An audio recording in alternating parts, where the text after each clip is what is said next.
Covid infected लोगों को ये समझने में बहुत प्रॉब्लम होती है या बहुत कंफ्यूजन होता है कि कौन से सिम्टम्स जो हैं वो माइल्ड सिम्टम है, कौन से मॉडरेट सिम्टम्स हैं और कौन से सीवियर सिम्टम्स हैं। तो आइए आज फूड जासूस पे हम इसी की बात करते हैं। यहाँ मैं कुछ ऐसे पैरामीटर्स की बात करूंगी जिससे आपको अच्छी तरीके से समझ आ जाएगा कि कोविड के टाइम पे कौन सा माइल्ड सिम्टम्स में आता है, कौन सा मॉडरेट और कौन सा सीवियर।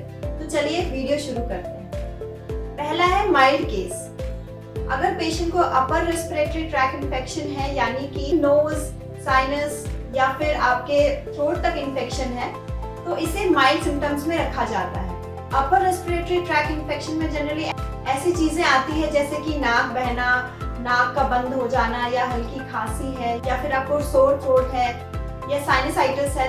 अगर कोविड की वजह से आपको इनमें से कोई इन्फेक्शन हुआ है तो ये माइल्ड सिम्टम्स में आएगा। अगर पेशेंट को फीवर है लेकिन उसको सांस लेने में कोई प्रॉब्लम नहीं हो रही है, यानी कि ऑक्सीजन सैचुरेशन रूम एयर पे 95% से ऊपर है, तो आपको घबराने की कोई जरूरत नहीं है। ये सारे सिम्टम्स जो है घर पे रह के ही ठीक हो सकते हैं। सेकेंड आता है मॉडरेट केस। अगर पेशेंट का रेस्पिरेटरी रेट रेस्टिंग टाइम पे 24 ब्रीथ पर मिनट से ज्यादा है, तो ऐसा हो सकता है कि जो इन्फेक्शन है वो थ्रोट से नीचे आ चुका है, यानी लंग्स तक पहुंच चुका है। इसीलिए इस सिम्टम को मॉडरेट केस में रखा गया है।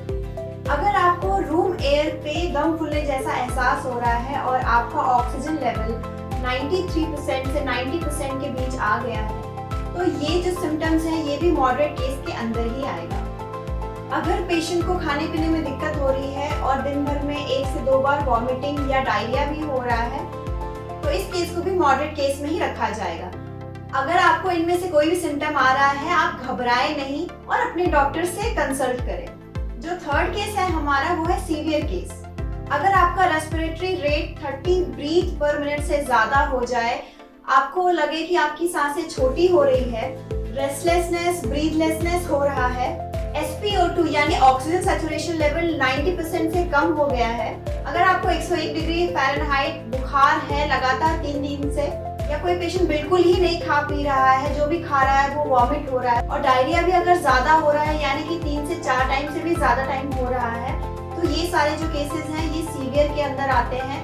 और प्लीज अगर आपको इनमें से कोई भी सिम्टम्स हैं तो आप तुरंत डॉक्टर से कंसल्ट करें और हॉस्पिटल जाएं। यहाँ पे एक और बात ध्यान देने के लिए है कि अगर आपका फीवर 5th और 6th डे पे बहुत ही ज्यादा हाई होता है, अगर आपका कोई भी सिम्टम और ज्यादा बढ़ता हुआ दिख रहा है, तो इस केस में भी आप तुरंत डॉक्टर से कंसल्ट करें। मेरे YouTube चैनल फूड जासूस पे मैंने ऐसे ही बहुत सारी कोविड से रिलेटेड वीडियोस बनाई हुई हैं।